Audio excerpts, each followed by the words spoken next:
কল্পনা করুন এমন এক দেবীর রূপ যিনি মানে যিনি নিজের এক হাতে নিজেরই সদ্য কাটা মুন্ড ধরে আছেন। হুম। দৃশ্যটা আসলেই প্রথমবার শুনলে বেশ। আর শুধু তাই নয়, নিজের স্কন্ধ থেকে ধর থেকে ফিনকি দিয়ে বেরিয়ে আসা রক্তের ৩টি ধারার একটি তিনি নিজেই পান করছেন। শুনলে হয়তো কোনো ভয়ঙ্কর হরর সিনেমার দৃশ্য বলে মনে হতে পারে, তাই না? একদম। সাধারণত আমরা যখন কোনো ঐশ্বরিক শক্তির কথা ভাবি, আমাদের মনে একটা প্রশান্তি বা স্নিগ্ধ সৌন্দর্যের ছবি ফুটে ওঠে। ঠিক। কিন্তু আজ আমাদের এই গভীর তথ্যভিত্তিক বিশ্লেষণে আমরা এমন এক জগতে প্রবেশ করতে যাচ্ছি যেখানে ওই চেনা শান্তির ছবিটা এক লহমায় টুকরো টুকরো হয়ে যায়। আজ আমরা বিভিন্ন তান্ত্রিক গ্রন্থ, পুরাণ আর জ্যোতিষশাস্ত্র ঘেঁটে দেবী ছিন্নমস্তার অত্যন্ত ভীতিপ্রদ এবং রহস্যময় রূপটির আসল অর্থ উন্মোচন করব। আর এই উন্মোচনের বিষয়টা খুব জরুরি, কারণ দৃশ্যটি যে কারো কাছেই অত্যন্ত তীব্র আর বীভৎস লাগতে পারে। কিন্তু আমাদের এই আলোচনার মূল উদ্দেশ্যটাই হলো ওই ভয়ের পর্দাটা সরিয়ে ভেতরের আসল সত্যটাকে দেখা। রাইট। 10 মহাবিদ্যার ষষ্ঠ রূপ হিসেবে দেবী ছিন্নমস্তার এই রূপটি মোটেও কাউকে ভয় দেখানোর জন্য তৈরি হয়নি, বরং যাকে আমরা ইংরেজিতে পিওর কনশাসনেস বা একেবারে বিশুদ্ধ চেতনা বলে থাকি, এটি তারই এক চরম প্রতীক। জাগতিক মোহ বা মায়ার জাল থেকে মুক্তির একটা দর্শন। হ্যাঁ, ঠিক তাই। মোহ, অহংকার বা মায়ার জাল থেকে মুক্তির এক অসাধারণ দর্শন লুকিয়ে আছে এই আপাত ভয়ঙ্কর রূপের আড়ালে। তাহলে গোড়া থেকেই শুরু করা যাক। এই যে নিজের হাতে নিজের মাথা কেটে ফেলার একটা দৃশ্য, এ তো নিশ্চয়ই একটা পেছনের গল্প আছে। একটা খুব ইন্টারেস্টিং পৌরাণিক প্রেক্ষাপট আছে এর। হ্যাঁ, তান্ত্রিক গ্রন্থ বা পুরাণ ঘাটলে দেখা যায় দেবী পার্বতী, যাকে ভবানীও বলা হয়, তিনি একবার তার 2 সখী জয়া এবং বিজয়াকে নিয়ে মন্দাকিনী নদীতে স্নানে গিয়েছিলেন। অনেক জায়গায় এটাকে পুষ্পভদ্রা নদীও বলা হয়েছে। তো ফেরার পথেই ঘটে সেই অদ্ভুত ঘটনা। একদম। স্নান সেরে ফেলার পথে জয়া এবং বিজয়ার প্রচণ্ড ক্ষুধা পায়। তো দেবী তাদের শান্ত হতে এবং কিছুক্ষণ অপেক্ষা করতে বলেন। কিন্তু ক্ষুধার তাড়নায় তারা ক্রমশ অধৈর্য হয়ে পড়েন। এক পর্যায়ে তারা দেবীকে রীতিমতো চ্যালেঞ্জ করে বসেন। তারা বলেন, দেবী, আপনি তো স্বয়ং অন্নপূর্ণা। জগতের প্রতিটি প্রাণীকে আপনি অন্ন দান করেন, আর আজ আপনার সাথেই আমরা অভুক্ত রয়েছি। আচ্ছা। এই কথা শোনার পর দেবী আর এক মুহূর্ত দেরি করেননি। নিজের খড়গ দিয়ে নিজেরই মস্তক ছিন্ন করে ফেলেন, কেবল তার সখীদের ক্ষুধা মেটানোর জন্য। দাঁড়ান দাঁড়ান, এখানে একটু খোলসা করে বলা যাক। একজন মহাজাগতিক দেবী, যিনি চাইলেই চোখের পলকে জাদু বলে বা অলৌকিক উপায়ে থোড়ে থোড়ে খাবার সাজিয়ে দিতে পারতেন, তিনি হঠাৎ নিজের মাথা কাটতে গেলেন কেন? হ্যাঁ, এটাই তো আসল পয়েন্ট। জাদু বলে তো ক্ষুধা মেটানো যেত, এখানে মাথা কাটার কি দরকার ছিল? এই প্রশ্নটাই এই কাহিনীর মূল চাবিকাঠি। আসলে এটি কেবল একটা ক্ষুধা মেটানোর সাধারণ গল্প নয়। এখানে জয়া এবং বিজয়ের ক্ষুধা কোনো সাধারণ শারীরিক ক্ষুধা নয়। তাহলে এটা কিসের ক্ষুধা? এটি হলো আধ্যাত্মিক জ্ঞান বা পরম তৃপ্তির তৃষ্ণা। আর দেবী যখন নিজের মাথা কাটছেন, তখন তিনি আসলে আল্টিমেট স্যাক্রিফাইস বা চরম আত্মত্যাগের একটি দৃষ্টান্ত স্থাপন করছেন। ওহ, নিজের ইগো বিসর্জন দেওয়া। ঠিক তাই। মানুষের সবচেয়ে বড় বাধা হলো তার আমি বা ইগো। আমাদের মাথা হলো সেই ইগো বা অহংকারের প্রতীক। দেবী দেখাচ্ছেন যে যতক্ষণ না এই অহংকারকে সম্পূর্ণ ধ্বংস করা যাচ্ছে, ততক্ষণ প্রকৃত জনকল্যাণ সম্ভব নয়। ব্যাপারটা ভাবলে গায়ে কাটা দেয়। তান্ত্রিক দর্শনে এটিকে সেই সৈন্যদের চরম আত্মত্যাগের সাথে তুলনা করা যায়, যারা বৃহত্তর স্বার্থে হাসি মুখে জীবন বিসর্জন দেন। এই মহাশক্তি হল সেই একই নিঃস্বার্থ আত্মত্যাগের চূড়ান্ত রূপ। কিন্তু এই যে মাথা কেটে ফেলা হলো, এর পরের দৃশ্যটা আরও বেশি কৌতূহলোদ্দীপক। দেবীর কাটা গলা থেকে যে রক্ত বেরিয়ে আসছে, সেটা তো নিছক কোনো এলোমেলো রক্তের বন্যা নয়, তাই না? না, একেবারেই নয়। তান্ত্রিক বিশ্লেষণগুলো বলছে এটি মানবদেহের ভেতরের আধ্যাত্মিক শক্তির এবং স্নায়ুতন্ত্রের একটা নিখুঁত মানচিত্র। ঠিক। দেবীর স্কন্ধ বা গলা থেকে রক্তের ঠিক 3টি ধারায় প্রবাহিত হয়। হ্যাঁ। এর বেশিও নয়, কমও নয়। এবং এই 3টি ধারার গন্তব্য সম্পূর্ণ আলাদা। হ্যাঁ, বাম দিকের রক্তের ধারাটি পান করছেন ডাকিনী, যিনি মূলত দেবীর সখী জয়া থেকে এসেছেন। আচ্ছা। তিনি তমগুণ বা আমাদের শরীরের ইরা নারীর প্রতীক। হ্যাঁ। আর ডান দিকের ধারাটি পান করছেন বর্ণিনী, যিনি এসেছেন বিজয়া থেকে, আচ্ছা। এবং তিনি রজগুণ বা পিঙ্গালা নারীর প্রতীক। আর সবচেয়ে বিস্ময়কর হল মাঝখানের তৃতীয় ধারাটি। দেবী নিজের হাতে ধরা নিজেরই কাটা মুখে সেই রক্ত পান করছেন। একদম। আর এই তৃতীয় ধারাটি হল সত্যগুণ বা সুষুম্না নারীর প্রতীক। যোগশাস্ত্র অনুযায়ী সুষুম্না হল সেই কেন্দ্রীয় পথ যা একজন সাধককে বিশুদ্ধ আনন্দ বা পরম চেতনার দিকে নিয়ে যায়। জানেন, আমি এটাকে একটা পাওয়ার গ্রিডের সাথে তুলনা করতে পছন্দ করি। Power grid? ইন্টারেস্টিং। কিভাবে? ভাবুন তো, একটা বিশাল পাওয়ার গ্রিড যা একই সাথে জগতের দুই বিপরীত সত্তাকে শক্তি দিচ্ছে। একদিকে ডাকিনী বা তমোগুণ, যা অন্ধকার বা ধ্বংসের প্রতীক। অন্যদিকে বরণী বা রজগুণ, যা তীব্র আবেগ বা সৃষ্টির প্রতীক। দারুণ একটা মেটাফর। এই দুই বিপরীত মেরুকে দেবী নিজের রক্ত দিয়ে, নিজের জীবনী শক্তি দিয়ে বাঁচিয়ে রাখছেন। আবার একই সাথে মাঝখানের ধারাটি দিয়ে নিজের মূল আধ্যাত্মিক কেন্দ্রকেও সজাগ ও পুষ্ট রাখছেন। অত্যন্ত চমৎকার একটি তুলনা। এখানে রক্ত কোনো বিভৎসতার প্রতীক নয়। রক্ত হল প্রাণ বা লাইফ ফোর্সের প্রতীক। দেবী তার নিজের প্রাণ শক্তি দিয়ে গোটা সৃষ্টিকে ধারণ করছেন। আর মাথা কাটা অবস্থাতেও দেবী দিব্যি দাঁড়িয়ে আছেন। হ্যাঁ, আর যদি আমরা আরও একটু বৃহত্তর প্রেক্ষাপটে বিষয়টা দেখি, এটি প্রমাণ করে যে বিশুদ্ধ চেতনা বা পিওর কনসিয়াসনেস কখনোই আমাদের এই রক্তমাংসের শরীর বা মস্তকের ওপর নির্ভরশীল নয়। আমরা তো সাধারণত ভাবেই আমাদের অস্তিত্ব মানেই আমাদের শরীর বা মস্তিষ্ক। ব্রেন ডেথ হয়ে গেলে আমরা মনে করি সব শেষ। ঠিক ওই জায়গাটাতেই দেবী ছিন্নমস্তা আমাদের প্রচলিত ধারণাকে ভেঙে দেন। তিনি দেখাচ্ছেন যে চেতনা এর চেয়েও অনেক বিশাল, অনেক অনন্ত একটা বিষয়। মানে বাইরের কোনো কিছুর উপর এই মহাশক্তি নির্ভরশীল নয়। একদম। এটি হলো সম্পূর্ণ অন্তর্মুখী সাধনা বা ইনওয়ার্ড সাধনার চরম প্রতীক। আচ্ছা, এই যে নিজের ভেতর থেকে শক্তি সঞ্চারের কথা বলা হলো, ঠিক এখানেই তান্ত্রিক গ্রন্থগুলোতে দেবী মূর্তির বর্ণনায় একটা বিশাল বৈপরীত্য চোখে পড়ে। বৈপরীত্য? কোন দিক থেকে বলছেন? এতক্ষণ আমরা কথা বলছিলাম চরম আত্মত্যাগ এবং বিশুদ্ধ চেতনার প্রতীক নিয়ে, কিন্তু দেবীর পায়ের দিকে তাকালে দেখা যায় এক সম্পূর্ণ ভিন্ন দৃশ্য। ও হ্যাঁ, কামদেব আর রতির বিষয়টা। ঠিক, দেবী ছিন্নমস্তা দাঁড়িয়ে আছেন স্বয়ং প্রেমের দেবতা কামদেব এবং তার স্ত্রী রতির ওপর, যারা রতিক্রিয়ারত অবস্থায় আছেন। এবং দেবী সেখানে সাধারণ ভঙ্গিতে নয়, একেবারে যুদ্ধমুদ্রায় দাঁড়িয়ে আছেন। হ্যাঁ, যাকে প্রত্যালিহিত পদ বলা হয়। এটি হলো ধনুর্বিদ বা যোদ্ধাদের দাঁড়ানোর ভঙ্গি। এক পা সামনে এবং এক পা পেছনে রেখে পুরো সজাগ অবস্থায়। কি রকম? একদিকে বলা হচ্ছে ইগো বিসর্জন এবং বিশুদ্ধ চেতনার কথা, অন্যদিকে দেবী দাঁড়িয়ে আছেন রতিক্রিয়ারত এক যুগলের ওপর। এটা তো সাংঘর্ষিক মনে হচ্ছে। যদি বাসনা বা প্রেম সৃষ্টির একটি স্বাভাবিক অংশই হয়, তবে দেবী কেন তাকে এভাবে পদদলিত করছেন? তান্ত্রিক দর্শন কি তাহলে প্রেমকে ঘৃণা করতে শেখায়? এই প্রশ্নটা ওঠা খুব স্বাভাবিক, এবং এর উত্তরটা বোঝা আরও বেশি জরুরি। তন্ত্র কখনো বাসনাকে ঘৃণা করতে বা জোর করে চেপে রাখতে শেখায় না। তাহলে এই দৃশ্যটার মানে কি? দেবী ছিন্নমস্তা কাম ও রতিকে পদদলিত করে তাদের ধ্বংস করছেন না। তিনি মূলত নিজের ত্রিমুখী গুণের ওপর নিয়ন্ত্রণ এনে শারীরিক বা জাগতিক বাসনাকে আধ্যাত্মিক শক্তিতে রূপান্তরিত করছেন। আচ্ছা। ইংরেজিতে এই প্রক্রিয়াটিকে বলা হয় transmutation of sexual energy into spiritual bliss. অর্থাৎ ওই প্রচণ্ড শক্তিশালী আদিম প্রবৃত্তিটাকে আটকে না রেখে সেটাকে একটা উচ্চতর খাতে বইয়ে দেওয়া। একদম তাই। যোগশাস্ত্র অনুযায়ী মানবদেহের চক্রগুলোর কথা ভাবুন।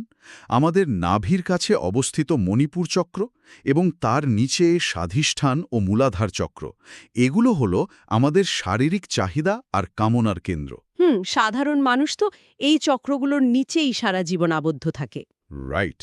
কিন্তু দেবী ছিন্নমস্তার শক্তি এই নিচের দিকের শক্তিগুলোকে ঊর্ধ্বমুখী করে তোলে।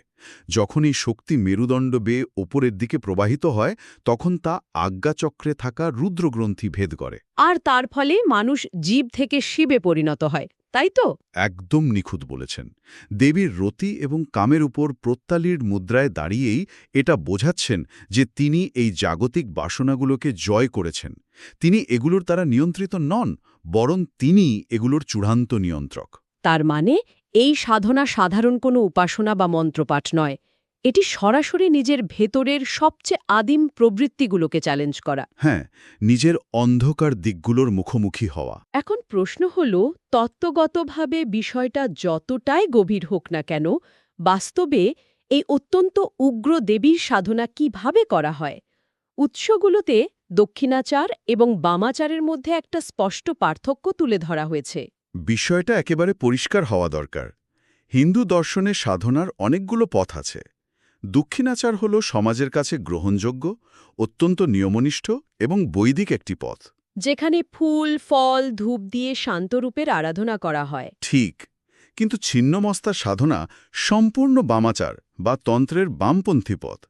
এটি অত্যন্ত উগ্র, সরাসরি এবং কোনো রকম আপোষ না করা একটি পদ্ধতি। আমি যদি তান্ত্রিক গ্রন্থগুলোর দিকে তাকাই, সেখানেই খণ্ড-মণ্ড সাধনা নামে একটি অদ্ভুত প্রক্রিয়ার কথা বলা হয়েছে। প্রথমবার পড়লে তো যে কেউ শিউরে উঠবে। নামটা শুনেই বেশ ভয়ঙ্কর লাগে। বলা হয়েছে, সাধক নিজের দেহের অঙ্গগুলো কেটে যজ্ঞে আহুতি দেন। এটা পড়ে তো মনে হয় সাধকরা আক্ষরিক অর্থেই নিজেদের অঙ্গচ্ছেদ করছেন। বিষয়টা কি সত্যি এত বিভৎস? এখানেই তন্ত্র নিয়ে সাধারণ মানুষের মধ্যে সবচেয়ে বড় ভুল বোঝাবুঝিটা তৈরি হয়। এই খণ্ডমণ্ড সাধনা আক্ষরিক অর্থে নিজের হাত পা বা মাথা কাটার কোনো বিষয় নয়। ওহ, বাঁচা গেল। তাহলে এটা কি? এটি মূলত একটি অত্যন্ত গভীর অন্তর্মুখী ধ্যান, যাকে তন্ত্রের ভাষায় বলা হয় সময়াচার। তাহলে এই কাটা বা আহুতি দেওয়ার বিষয়টা কোত্থেকে আসছে? এটি হল ভিজুয়ালাইজেশন বা গভীর মানসিক কল্পনার এক চূড়ান্ত স্তর। এখানে সাধক ধ্যানের মধ্যে বসে মানসিকভাবে নিজের দেহের প্রতিটি অঙ্গ, নিজের পরিচয়, নিজের অহংকার এবং জাগতিক সমস্ত আসক্তিকে কেটে কল্পনার যজ্ঞের আগুনে আহুতি দেন। বুঝতে পারছি। এটি সম্পূর্ণ সচেতনতা এবং প্রবল মানসিক একাগ্রতার সাথে করা একটি প্রক্রিয়া। সত্যি বলতে কি, শারীরিকভাবে অঙ্গ কাটার চেয়ে মানসিকভাবে নিজের আমিটাকে কেটে ফেলা অনেক গুণ বেশি কঠিন। তার মানে এটা পুরোটাই মনের ভেতরের এক যুদ্ধ। কিন্তু তবুও বলা হচ্ছে যে এই সাধনা সাধারণ মানুষের জন্য নয়। কেন? এটা তো নিছকই মানসিক কল্পনা। তাহলে বিপদটা কোথায়? বিপদটা হল এর তীব্রতায়। জ্যোতিষশাস্ত্রের বিশ্লেষণে দেখা যায় এই সাধনায় রাহুর একটা বিরাট প্রভাব রয়েছে। রাহু? মানে নবগ্রহের সেই রাহু? হ্যাঁ, রাহু হল এমন এক শক্তি যা কোনো নিয়ম মানে না। এটি হঠাৎ করে জীবনের সমস্ত বিভ্রম বা ইলিউশন কেটে দেয়। আমাদের চারপাশের যে মিথ্যা পরিচয়গুলো নিয়ে আমরা বেঁচে থাকি, ধরুন আমার টাকা, আমার রূপ, আমার ক্ষমতা, রাহু সেগুলোকে এক ধাক্কায় ভেঙে গুড়িয়ে দেয়। একদম।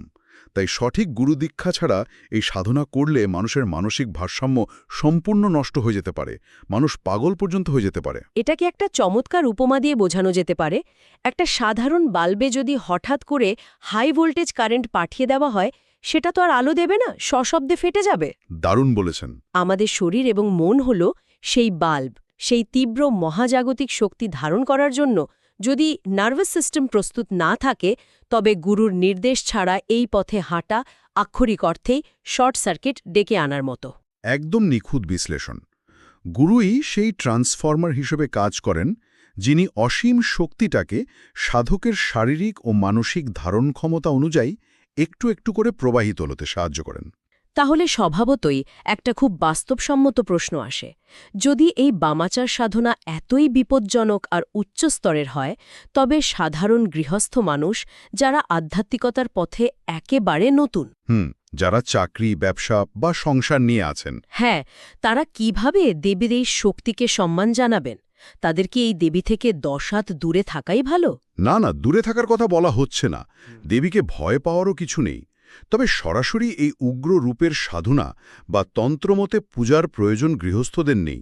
তাহলে তারা কি করবেন? তারা ভক্তিভরে দেবীর নামাবলী পাঠ করতে পারেন, চালিশা পড়তে পারেন, অথবা কেবল দেবীর প্রতি জয়ধ্বনি দিতে পারেন। উৎসগুলোতে হিমাচলের বিখ্যাত চিন্তাপূর্ণী মন্দিরের একটা খুব সুন্দর উদাহরণ দেওয়া হয়েছে।